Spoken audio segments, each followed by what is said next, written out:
second in charge, taking time to unpack the manifesto, full of confidence after massive support. But a huge challenge lies ahead.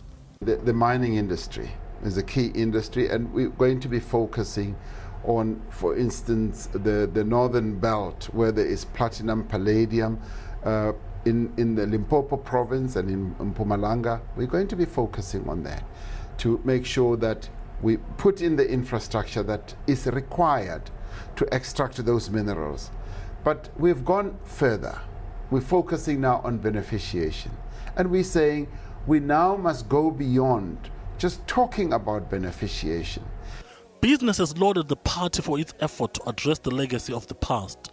Robert Gumede has been involved in the IT business. In the last 20 years, we've seen a lot of strides. We had an economy that was only for 13% of South Africans. Today, we have an economy of 100% South Africans. Some have proposed that nationalization of mines is the only solution that can help address the current challenges in the sector.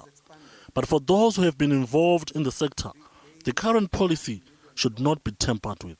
Well, I was one of those that stood up at the NGC and said, let us interrogate the nationalization of the mines, which we did.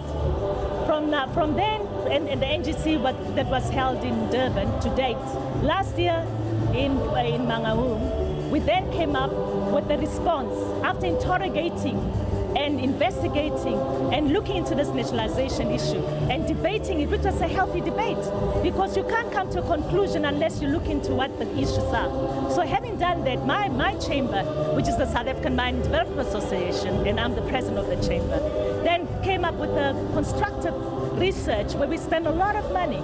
And in that research, we then supported the move that we tend to think that it's better that the government and the state becomes the owners of mines via the state mining company. Already, IDC has been involved in ownership of mines. They own more than 32 mines. We expect the growth of the economy of South Africa to be anywhere close to the economy of the first world countries after the NDP.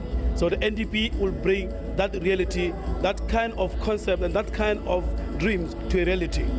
The manifesto has been unveiled. Now the ANC will have to convince the South African voters to endorse the ruling party's blueprint.